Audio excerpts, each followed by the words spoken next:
Hello students, welcome to math class 7। ये हमारी video 1 है चैप्टर 4 की, जिसका नाम है सिंपल इक्वेशन।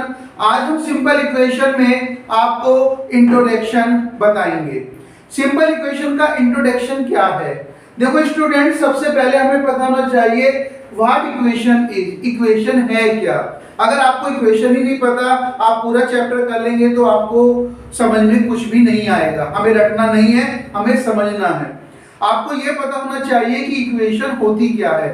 हमने यहाँ पे वर्ड इक्वेशन क्यों यूज किया, मैथमेटिक्स में इक्वेशन का मीनिंग क्या है, समझ में आ गया स्टूडेंट्स? इक्वेशन को पढ़ने से पहले आप क्लास 6 में आपने एक टॉपिक पढ़ा था एक्सप्रेशंस। एक्सप्रेशंस क्या है, अगर आपको ध्यान है, या मैं आपको दोबारा से रिमाइंड करवाता हूं कि एक्सप्रेशन में एक वेरिएबल होता था और एक कांस्टेंट होता था। आप उनको 4 टाइप से लिख सकते हैं। आप चाहे एडिशन करें, सब्ट्रैक्ट करें, मल्टीप्लिकेशन करें, डिवाइड करें, कोई भी operation means addition, subtraction, multiplication and divide. आप कोई भी ऑपरेशन लगाएं वेरिएबल में और कांस्टेंट टर्म में। वेरिएबल का मतलब क्या है, ये भी आपने क्लास 6 में पढ़ा है कि डिफरेंट वैल्यू पर, मान लीजिए आपका वैल्यू मैंने x लिया है, अब आपने x की वैल्यू 1 रखी तो इसका आंसर 1 आएगा। x की वैल्यू 2 रखेंगे तो 2। अलग अलग वैल्यू पर अलग अलग हमारे पास आंसर आते हैं, तो हम उसको क्या बोलते हैं? वेरिएबल बोलते हैं। उस वेरिएबल और कांस्टेंट टर्म के बीच में रिलेशनशिप को एक्सप्रेशंस बोलते हैं। ये आपका फर्स्ट एक्सप्रेशन है। आप इसको ऐसे भी लिख सकते हैं प्लस करके, आप इसको 2x प्लस माइनस 6 भी लिख सकते हो। आप डिवाइड भी कर सकते हो कि x अपॉन 2 प्लस 3। दो ऑपरेशन आपने एक साथ लगाए, डिवाइड का भी और एडिशन का भी। ये सभी आपके क्या हैं? एक्सप्रेशंस हैं। ये आपको समझ में आ गया होगा, क्लियर है ना? एक्सप्रेशन समझ में आ गया।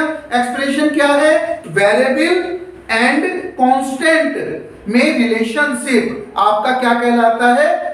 क्या कहलाता है स्टूडेंट्स? एक्सप्रेशन कहलाता है। ये बात आपको समझ में आ गई, क्लास 6 में आपने पढ़ा है ये, ठीक है। अब हम आगे चलते हैं अपने टॉपिक इक्वेशन पर। देखो इक्वेशन एक्सप्रेशन से ही मिलकर बना है। आपको यहां पर क्या कहा गया कि an equation is a condition on a variable. Variable पे मैंने अंडरलाइन किया। आपको ये डिफाइन अपनी कॉपी पर नोट भी करनी है, जिससे आपको याद भी रहे कि इक्वेशन के बारे में सर ने क्या समझाया था। तो बेटा आपको इस बात का ध्यान रखना है कि कोई भी इक्वेशन जब तक नहीं कहलाएगी जब तक उसमें वेरिएबल नहीं होगा। नेक्स्ट कंडीशन क्या है कि the condition is that two expressions. अब ये आपको ध्यान रखना है। अच्छा, एक बात मैं यहाँ पे रोकूंगा कि एक्सप्रेशन केवल वेरिएबल के साथ नहीं होता। आप खाली 3 लिख दीजिए, ये भी क्या है? एक्सप्रेशन। कौन सा एक्सप्रेशन है? कांस्टेंट, क्योंकि यहाँ पर फिक्स वैल्यू है, तो ये क्या कहलाएगा? Constant expressions. तो two expression should have equal value, यानी कि इक्वल का साइन हो उनके बीच में। जैसे मान लीजिए आपके पास x प्लस 2 क्या है? एक एक्सप्रेशन है ना? मान लीजिए आपके पास एक दूसरा है 2x प्लस 3, ये भी एक्सप्रेशन है। आपने दोनों के बीच में क्या करा? इक्वल का साइन लगा दिया। तो ये जो मिलके आई है, ये जो पूरी कंडीशन आई है, इस कंडीशन का नाम है इक्वेशन। क्या नाम है? ये अब इक्वेशन बन गई। मैं इसको ऐसे भी लिख सकता हूं कि y plus 3 is equal to 2। मैंने अभी बताया 2 क्या है? कांस्टेंट एक्सप्रेशन है। y प्लस 3 वेरिएबल एक्सप्रेशन है। दोनों के बीच इक्वल का साइन है। तो इक्वेशन में ये एक नेसेसरी कह लो, सफिशिएंट कंडीशन कह लो। आपको ये कंडीशन ध्यान रखनी पड़ेगी कि दो एक्सप्रेशन के बीच में इक्वल का साइन यदि है तो हम उसको इक्वेशन बोलेंगे। बात समझ में आ गई?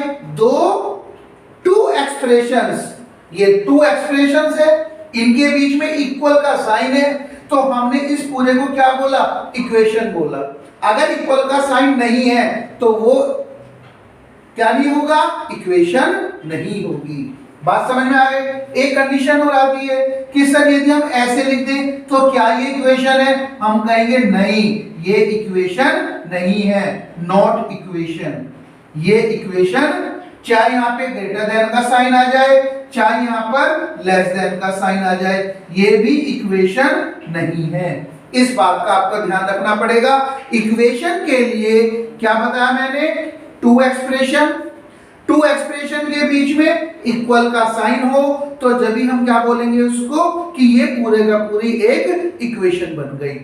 थर्ड पॉइंट है at least one of the two expression. आपने दो एक्सप्रेशन लिए हैं, उन दो एक्सप्रेशन में कम से कम एक, at least one. At least का मतलब क्या हुआ, कम से कम एक एक्सप्रेशन में वेरिएबल होना चाहिए। अगर वेरिएबल नहीं है तो फिर भी वो इक्वेशन नहीं होगा। जैसे मैंने सेकंड एग्जांपल आपको दिया, y + 3, y हमारे पास क्या है, वेरिएबल, 2 इधर क्या है, कांस्टेंट एक्सप्रेशन। तो ये पूरी की पूरी इक्वेशन क्या कहलाएगी, दोनों एक्सप्रेशन से मिलके क्या कहलाएगी, इक्वेशन कहलाएगी।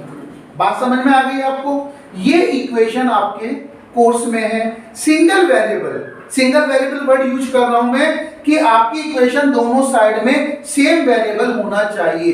ये नहीं कि x + 3y + 2। बेटा ये इक्वेशन तो है लेकिन ये आपके कोर्स में नहीं है। आपके कोर्स में केवल क्या है, सिंगल वेरिएबल, यानी कि एक वेरिएबल दोनों साइड में होना चाहिए, इसके अलावा कोई वेरिएबल नहीं होना चाहिए। आप कहने लगे 2, 3, 4 होते हैं इक्वेशन, लेकिन वो आप आगे इन फ्यूचर जब आप क्लास में आ जाओगे 9th में 10th में आपको वहां समझाया जाएगा। आपको इक्वेशन का फिलहाल हम क्या बता रहे हैं, इंट्रोडक्शन, क्योंकि क्लास 7th में स्टार्ट होगी आपको इक्वेशन समझना। समझ में आ गया, इक्वेशन की मीनिंग समझ में आ गया। अगर मैं सब एक्स्ट्रा आपका रफ कर देता हूं तो आपको इक्वेशन के बारे में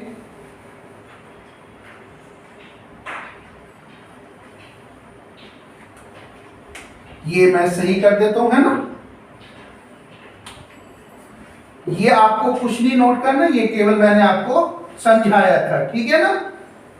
आप इसको अगर समझ में नहीं आया दोबारा से आप वीडियो को देखें, आपको और अच्छा समझ में आ जाएगा। ये आपको डिफाइन अपनी कॉपी पर नोट करनी है। हम यहां पर एग्जांपल दे रहे हैं इक्वेशन का कि y + 3 2y + 4 ये क्या है, इक्वेशन है। आप इसको ऐसे भी लिख सकते हैं x + 4 = 3। जब भी ये क्या कहलाएगा, इक्वेशन कहलाएगी, क्योंकि इन दोनों में क्या है, इक्वल का साइन है।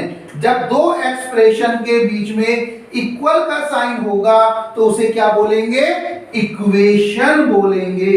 ये क्या है, इक्वेशन है। सिमिलरली ये भी क्या है, इक्वेशन है। आपको समझ में आ गया होगा कि इक्वेशन होती क्या है। आप ये डिफाइन समझें, इसको कोशिश करें, वीडियो को 2 बार 3 बार जरूर देखें, जिससे आपको पूरा इक्वेशन का टॉपिक समझ में आ जाए। ठीक है स्टूडेंट, अगर फिर भी आपको कोई प्रॉब्लम आती है तो आप मुझे कॉल कर सकते हैं व्हाट्सएप नंबर पे, आप अपनी वीडियो कॉलिंग के द्वारा पूछ सकते हैं। ठीक है स्टूडेंट्स, नेक्स्ट वीडियो में हम एक्सरसाइज 4.1 स्टार्ट करेंगे। Thank you students.